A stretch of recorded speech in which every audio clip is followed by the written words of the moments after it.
Xin chào các khán thính giả của X-T6 Podcast. Chúng ta đang gặp lại nhau trong tập 6 của series Lương Xuân Trường The Story, chuyên mục đầu tiên trong dự án podcast của mình. Vậy là chuyên mục này cũng đã đi được một nửa chặng đường.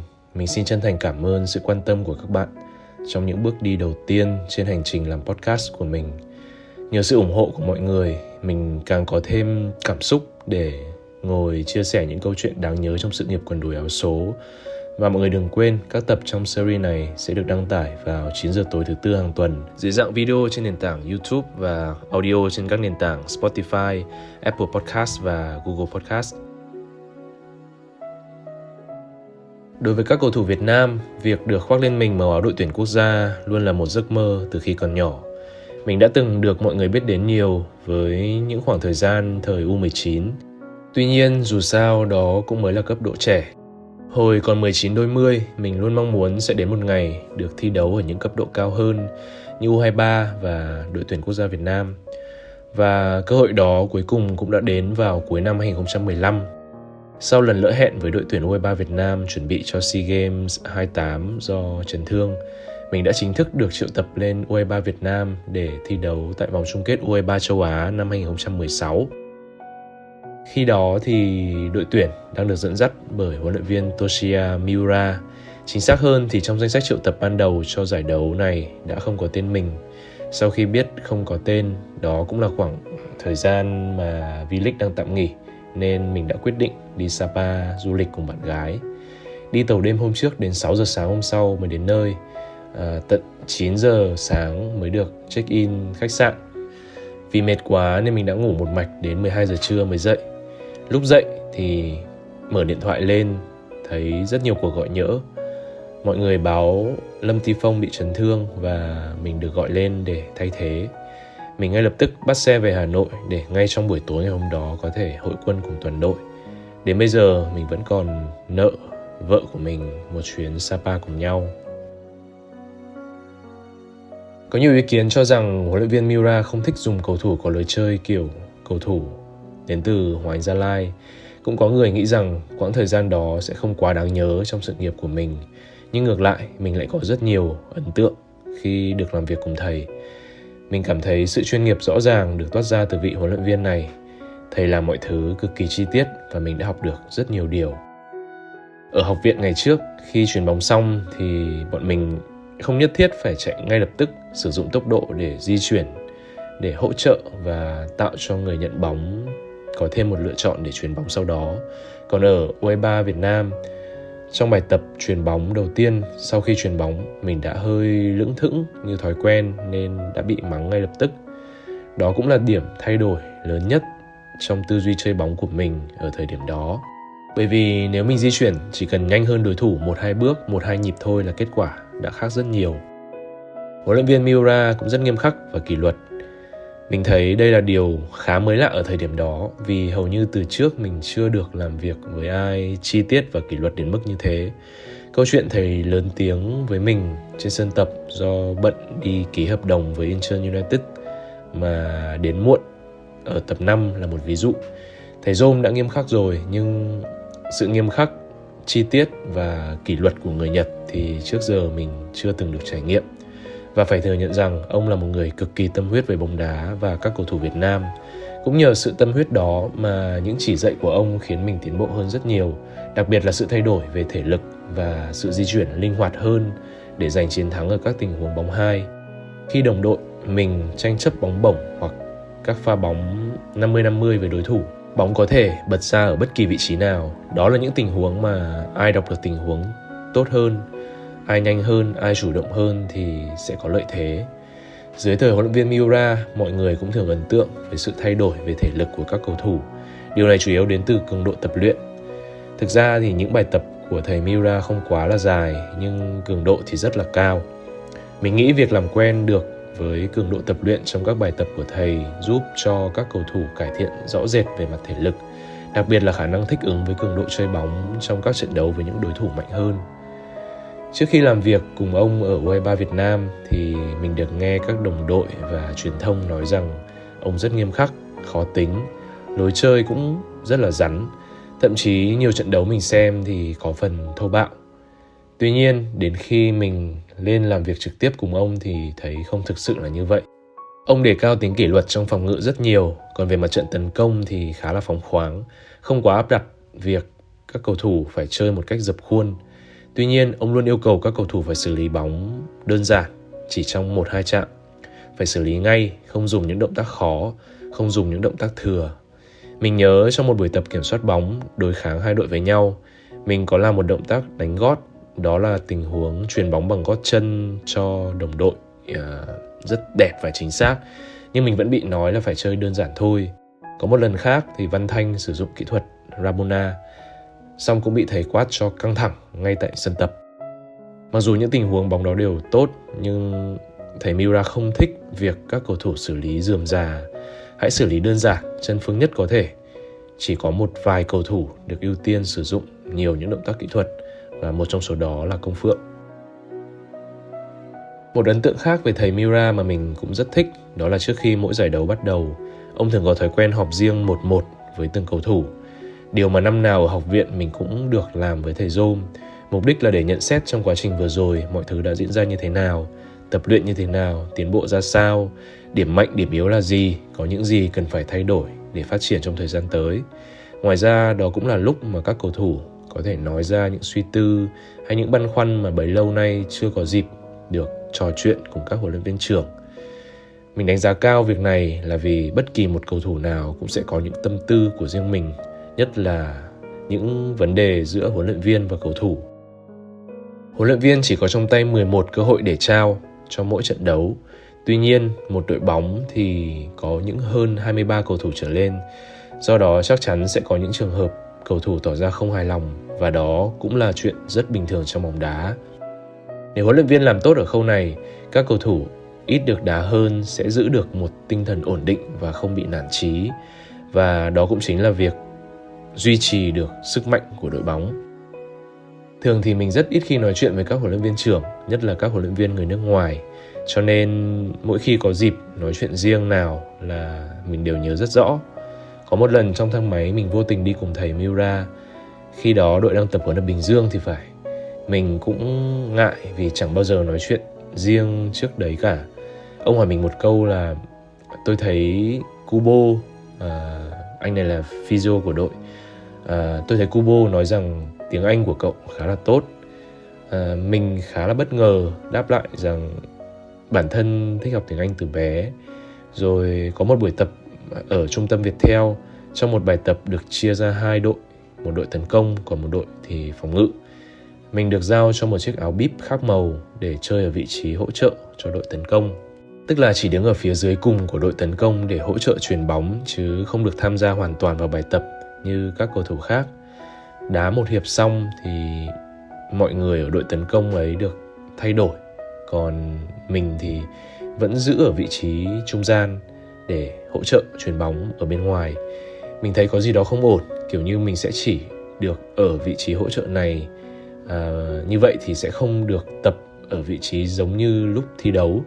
Lúc đó mình quyết định ra hỏi thẳng thầy là tại sao em không được thay vào đội hình tấn công? Hiệp 1 em đã làm nhiệm vụ hỗ trợ rồi mà. Và ông đã ngay lập tức đáp ứng nhu cầu của mình luôn và cho người khác ra làm trung gian. Đây là điều mình cũng rất thích ở thầy Miura. Khi một cầu thủ đến thẳng thắn nói một vấn đề gì đó mà hợp lý và thuyết phục thì ông sẽ đồng ý với yêu cầu mà cầu thủ ấy đưa ra, chứ không quá cứng nhắc hay bảo thủ. Ở trong buổi họp 1-1 trước khi giải đấu U23 châu Á tại Qatar bắt đầu, ông có hỏi mình có cần phiên dịch không? Mình bảo là không. Mình cũng nói được tiếng Anh nên thích được nói chuyện trực tiếp hai thầy trò với nhau cho riêng tư hơn. Mình được nhận xét nhiều điều khá là tích cực. Đây là điều mà mình không mong đợi vì mình luôn có cảm giác là mình không phù hợp với triết lý bóng đá của thầy. Thầy nhận xét là tôi thấy cậu đã thay đổi nhiều, đã nỗ lực để thích nghi với lối chơi của đội. Thái độ trong các buổi tập của cậu cũng rất tích cực và cậu đang làm rất tốt. Và đó cũng là sự giải tỏa cần thiết dành cho mình trước khi chính thức bước vào một giải đấu lớn như vòng chung kết U23 châu Á. Ở vòng chung kết U23 châu Á năm 2016 thì mình được ra sân thi đấu thường xuyên. Phong độ của mình thời điểm đó khá tốt và mình cũng thích cái cách mà ông huấn luyện. cách khiến cầu thủ đạt được thể trạng và điểm rơi phong độ tốt nhất. Mình nói chuyện với một số cầu thủ khác thì họ cũng có khen thầy Miura đã giúp được các cầu thủ đạt được điểm rơi phong độ cực kỳ tốt. Mình thực sự thấy nhớ phương pháp tập luyện này. Ở trận đấu cuối cùng của vòng bảng gặp các cầu thủ UAE, lúc đó đội đã chắc chắn bị loại. Mình không biết có hay không, nhưng kiểu như là thầy Miura suy nghĩ ok, đội bóng đã bị loại nên ở lượt trận cuối cùng này có thể thử nghiệm một đội hình khác. Đó là việc thầy sắp xếp cho mình cùng Tuấn Anh đá cặp với nhau, rồi những cái tên quen thuộc từ thời U19 cũng được cùng ra sân là Công Phượng, Đức Huy, Văn Thanh hay Tuấn Tài. Bởi vì trước đó gần như không có chuyện cả mình và Tuấn Anh được xuất hiện thi đấu chính thức ở vị trí trung tuyến, nên mình thấy khá bất ngờ. Ở trận đấu đó, mình và các anh em trên hàng công đã thi đấu cực kỳ thăng hoa, tạo ra nhiều pha uy hiếp không thành đối phương. Tuấn Anh cũng đã có một pha qua người rồi ghi bàn đẹp mắt từ ngoài vòng cấm. Chỉ tiếc là chúng ta đã để thua với tỷ số chung cuộc là 3-2. Nhưng nói thật thì đó vẫn là trận đấu rất hay của U23 Việt Nam, và cũng là một trong những trận đấu mà mình chơi hay nhất trong sự nghiệp. Nhiều lúc thấy nhớ mình vẫn hay xem lại highlight của cá nhân mình trong trận gặp UAE đó trên YouTube, như để lấy thêm cảm hứng và động lực để tiếp tục phấn đấu. Giải đấu đó kết thúc, cả đội về nước trong trạng thái vô cùng thất vọng. Người hâm mộ cũng vậy, rất thất vọng. Về đến sân bay Tân Sơn Nhất cũng không có quá nhiều người hâm mộ đến đón.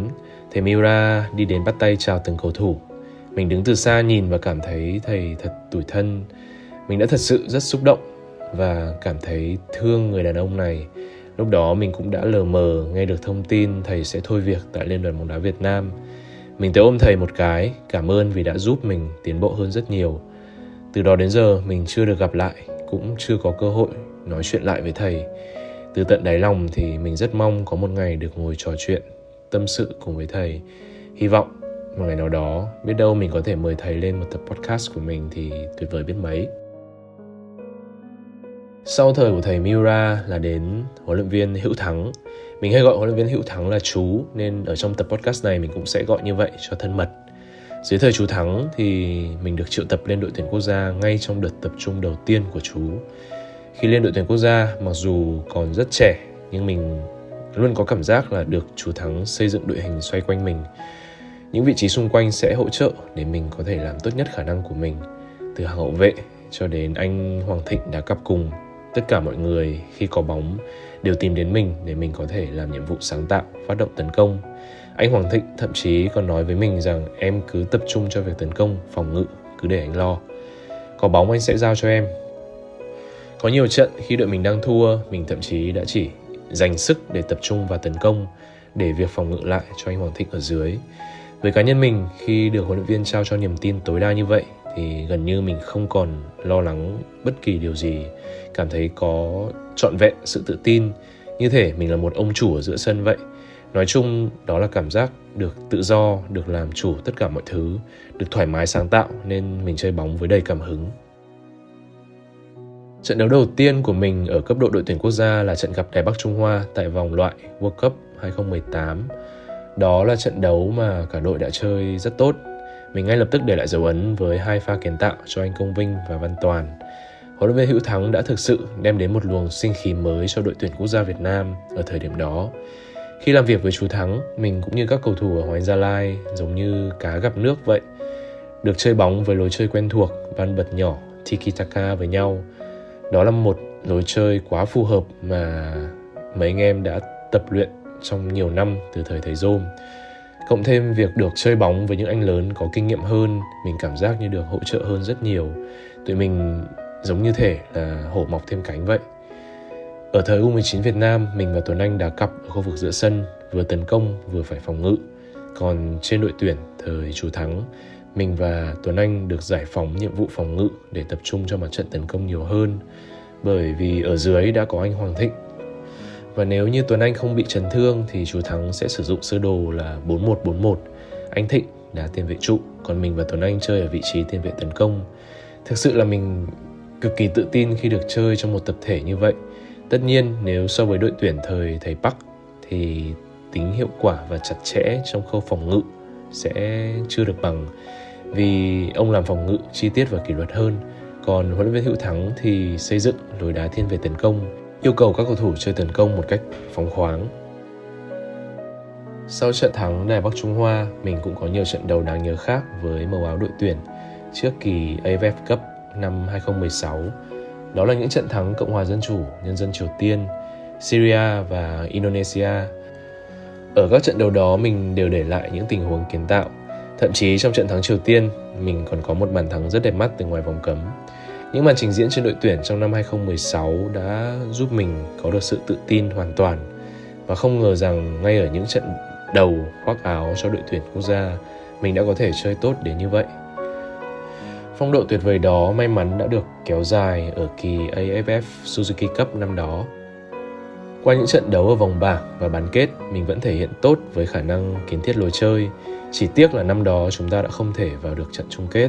Cả đội đã chơi rất tốt ở vòng bảng, toàn thắng 3 trận trước các đối thủ Myanmar, Malaysia và Campuchia.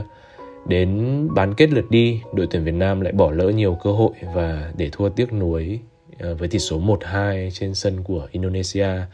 Đến lượt về trên sân vận động Mỹ Đình thì mình đã được trải qua một trận đấu quá cảm xúc với những diễn biến không thể ngờ đến đã xảy ra. Nhưng mà ngày hôm ấy chúng ta đã không thể giành chiến thắng. Sau trận bán kết lượt về đó, mình đã khóc ngay ở trên sân. Quá tiếc nuối vì ước mơ vào được trận chung kết đã không thể thực hiện được. Càng tiếc nuối hơn vì lúc ấy mình không biết sau này còn có cơ hội được đá với những anh lớn như anh Thành Lương hay anh Công Vinh hay không. Và ngay sau trận đấu, trong phòng thay đồ, anh Lương cũng đã tuyên bố là anh sẽ giã từ màu áo đội tuyển. Đó là sự tiếc nuối vì mình đã xem các anh thi đấu từ khi còn nhỏ. Ước mong một ngày được cùng các anh bước lên đỉnh vinh quang, nhưng cuối cùng điều đó lại không thể xảy ra.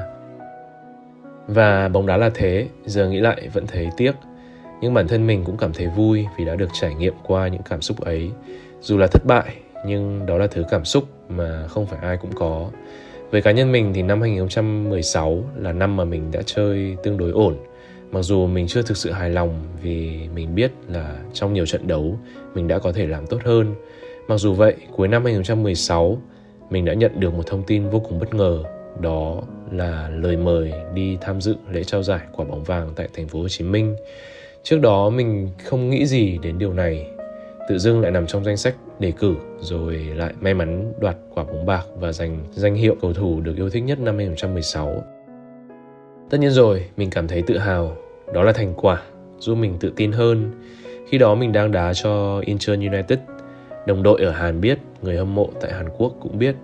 Thành tích này khiến mình càng cảm thấy chỗ đứng tại Incheon và tại K-League của mình sẽ trở nên vững chắc hơn bao giờ hết. Khi nhìn lại chặng đường đã qua, mình thấy ở mỗi thời điểm khác nhau, phong cách chơi bóng của mình có đôi chút khác biệt. Nếu như Xuân Trường thời Miura là một phiên bản nhanh nhẹn hơn, chạy nhiều hơn, thì Xuân Trường dưới thời Hữu Thắng lại là một phiên bản chuyền bóng hiệu quả hơn. Với những gì mình đạt được, sự ghi nhận của đồng đội, giới chuyên môn và người hâm mộ, mình có thêm nhiều sự tự tin. Rồi mình chuyển qua Kangwon FC. Mình còn nhớ ở buổi họp báo ra mắt ký kết hợp đồng với Kangwon, truyền thông Hàn Quốc đã đến rất đông, chật kín hội trường của Đại sứ quán Việt Nam tại Hàn Quốc. Và mình cũng đã đặt mục tiêu rất cao cho mùa giải mới, đó là cùng đội tuyển Việt Nam vượt qua vòng loại Asian Cup 2019 và quan trọng nhất đó là vô địch SEA Games 29. Bởi vì bóng đá nam của chúng ta chưa bao giờ giành được danh hiệu này và lứa cầu thủ đến từ JMG được kỳ vọng rất nhiều để làm được điều đó. Bản thân mình cũng vậy, đặt sự kỳ vọng rất lớn ở SEA Games năm đó. Sau này tìm lại, mình thấy báo chí Việt Nam vẫn có nhiều bài viết phân tích đại loại nói rằng chúng ta không vô địch bây giờ thì chờ đến bao giờ. Đối thủ kỵ dơ nhất của chúng ta là Thái Lan thì cũng lứa đó. Tụi mình đã liên tục đánh bại ở cấp độ U19. Sự kỳ vọng cứ thế lên rất cao trước khi giải đấu chính thức được diễn ra. Nhưng mà kỳ vọng càng nhiều, thất vọng lại càng lớn. Thẳng thắn mà nói thì ở kỳ đại hội đó mình không có được thể trạng và phong độ tốt nhất. Ở Kangwon năm đó mình cũng không được thi đấu nhiều nên phong độ không cao. Thể lực cũng không tốt vì bị chấn thương nhiều. Việc thi đấu thì bị đứt quãng và mình đã không được ra sân thường xuyên. Nhưng chú Thắng đã đặt niềm tin rất nhiều vào mình rồi, nên kể cả phong độ chỉ ở mức 6-7 thôi thì mình vẫn sẽ quyết tâm để cố gắng không phụ lòng chú. Trong tất cả các trận đấu, mình cảm thấy mình chỉ thể hiện được ở mức trung bình. Kể cả những trận đấu ở vòng loại U23 châu Á 2018 diễn ra trước đó tại thành phố Hồ Chí Minh cũng vậy. Chắc là do mình đã tự đặt áp lực quá lớn cho bản thân, luôn tự đề ra những mục tiêu là phải làm được một điều gì đó trong từng trận đấu. Ở đội tuyển quốc gia, mình đã làm rất tốt, đang là trụ cột của đội tuyển Việt Nam, lại còn giành được quả bóng bạc nữa. Vì vậy, mình luôn nghĩ mình sẽ phải làm tốt hơn, để lại dấu ấn gì đó trong mỗi trận đấu. Chính những suy nghĩ đó khiến mình bị áp lực, không thoải mái khi thi đấu. Vì vậy nên mình luôn cảm thấy không ở trạng thái tốt nhất. Mình luôn cảm thấy tiếc nuối khi nghĩ lại. Và cá nhân mình như vậy thì biết đâu các đồng đội cũng như thế, và kết quả đã được thể hiện ngay ở trên sân. Chắc là mọi người vẫn còn nhớ trận hòa với U22 Indonesia 0-0 ở SEA Games năm đó. Mình và cả đội đã vô cùng thất vọng. Sau trận hòa ấy, mình cảm tưởng như mọi thứ đã xong rồi, bị loại rồi, trong khi chúng ta vẫn còn quyền đi tiếp nếu hòa hoặc thắng được Thái Lan ở lượt trận cuối của vòng bảng.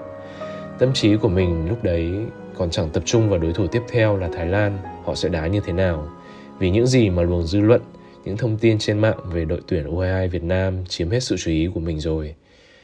Mình luôn tự nhủ là phải bỏ ngoài tai mọi thứ đến từ dư luận bên ngoài, nhưng đó chỉ là cái vỏ bọc mà mình cố tạo ra. Trong tâm mình đã không chiến thắng được. Đến trận thua 0-3 trước U22 Thái Lan, mình đã gục ngã dưới sân. Tuấn Anh lúc đấy cũng ngồi cạnh. Hai anh em nhìn nhau bảo thế là xong.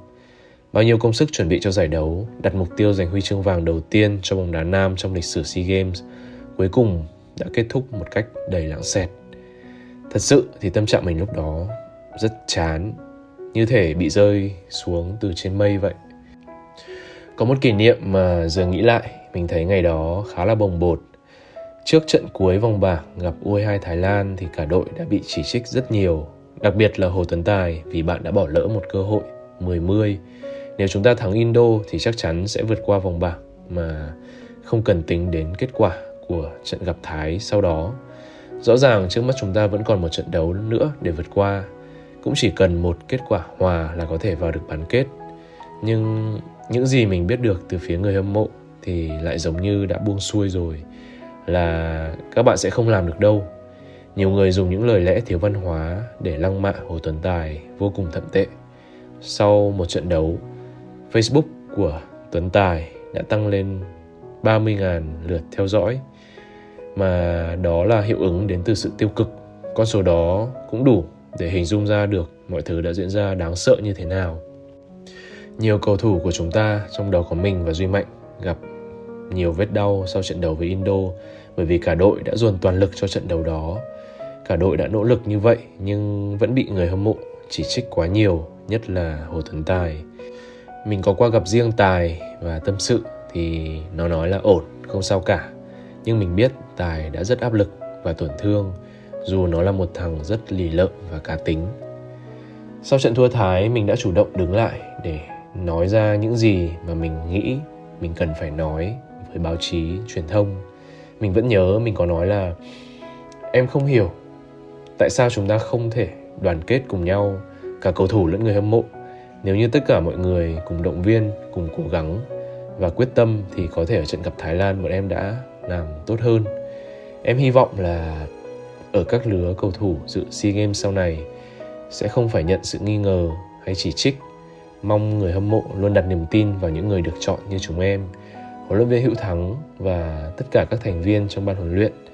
Với những người hay chỉ trích, nghi ngờ, em mong họ có cơ hội đứng ở vị trí của chúng em để cảm nhận được những thứ mà bọn em đã phải chịu đựng.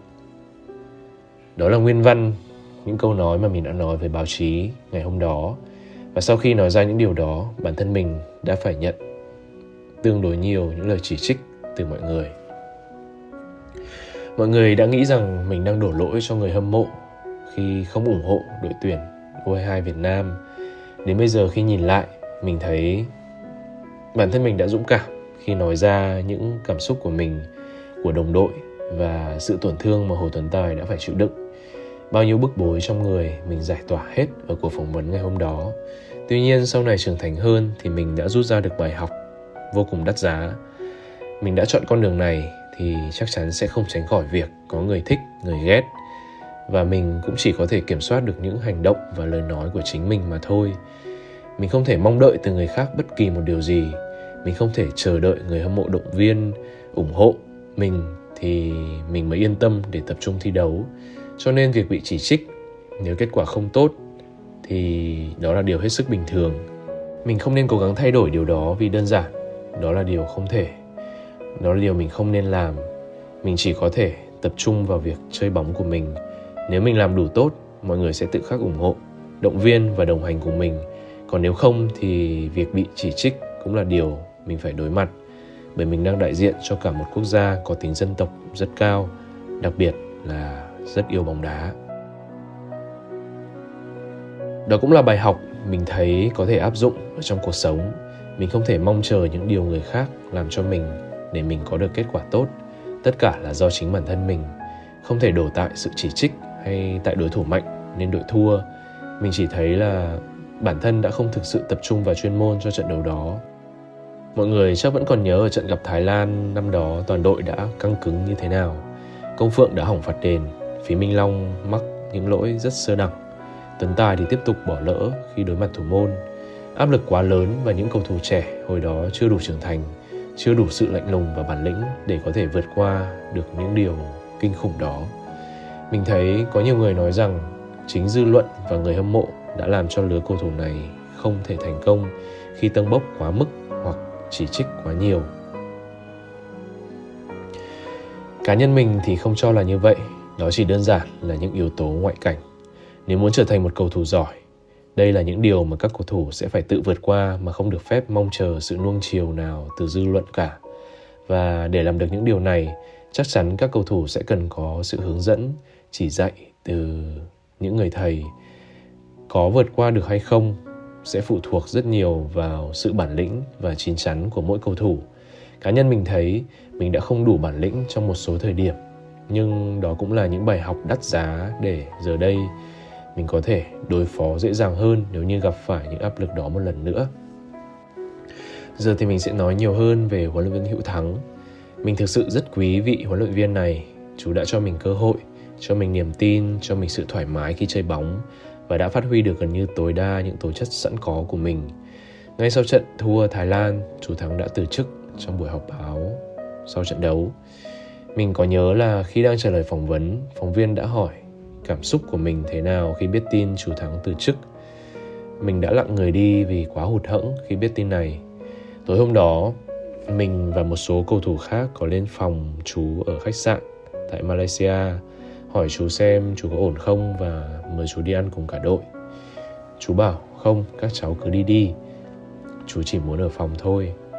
Chú Thắng tỏ ra khá bình thản và nói thêm, chú làm đến đây cũng đã cố gắng rất nhiều rồi. Chú nghĩ đã đến lúc phải dừng lại để nhường vị trí đó cho người khác. Chú chỉ làm được đến thế thôi. Và để giúp bóng đá Việt Nam thành công hơn thì chú nghĩ cần rất nhiều yếu tố khác nữa. Chú cũng có nói rằng còn nhiều vấn đề chú không tiện nói ra, nhưng sẽ có rất nhiều thứ liên quan chứ không chỉ có vấn đề chuyên môn. Sau khi chú Thắng từ chức, ở đợt tập trung tiếp theo của đội tuyển để đá 2 trận lượt đi và lượt về với Campuchia tại vòng loại Asian Cup 2019, mình, Tuấn Anh với một số cầu thủ nữa từng thi đấu tại SEA Games năm đó đã ra sân tập mà không thể tập trung nổi vì vẫn còn dư âm sau thất bại cay đắng trước đó. Mình không hề có cảm hứng gì để tập luyện cả. Đúng kiểu chỉ tập cho xong, không thấy có chút hào hứng gì. Huấn luyện viên Mai Đức Chung là huấn luyện viên tạm quyền lúc ấy cũng nhìn ra điều này nên không để mình ra sân thi đấu chính thức. Bác cũng là người rất hiểu tâm lý của tụi mình lúc đó. Rồi trong một bài phỏng vấn, bác có bảo các cháu cũng đang gặp những vấn đề liên quan đến tinh thần sau thất bại tại SEA Games 29. Tôi muốn để các cháu dần dần lấy lại tinh thần. Mình rất quý chú Thắng. Chú là người lịch sự, luôn quan tâm mọi người, phong thái rất lịch lãm ở trên sân, có tư duy bóng đá và áp dụng lối chơi mà mình rất thích. Và mình đã rất buồn vì không thể tiếp tục cùng chú chinh chiến thêm một giải đấu nào nữa. Sau SEA Games năm 2017, với mình đó là quãng thời gian buồn nhất trong sự nghiệp bóng đá. Mọi thứ dường như tối sầm lại. Tương lai của bóng đá Việt Nam, của U22 Việt Nam, mình đều cảm thấy không còn rộng mở nữa. Dù rằng mình cũng chỉ là một cầu thủ thôi, nhưng tự bản thân mình thấy trách nhiệm để đóng góp cho đội tuyển quốc gia và bóng đá Việt Nam rất lớn. Chính thất bại này đã khiến mình trầm lại. Trước kỳ SEA Games năm đó, mọi người có thể thấy rất nhiều những video mình và các anh em vui đùa rồi hát cover đăng lên mạng đầy vô tư. Nhưng sau thất bại đó mình đã dần thu mình lại, không còn cởi mở được như trước nữa. Thời điểm đội tuyển được dẫn dắt bởi huấn luyện viên Toshiya Miura và huấn luyện viên Nguyễn Hữu Thắng, mình đã học được rất nhiều điều.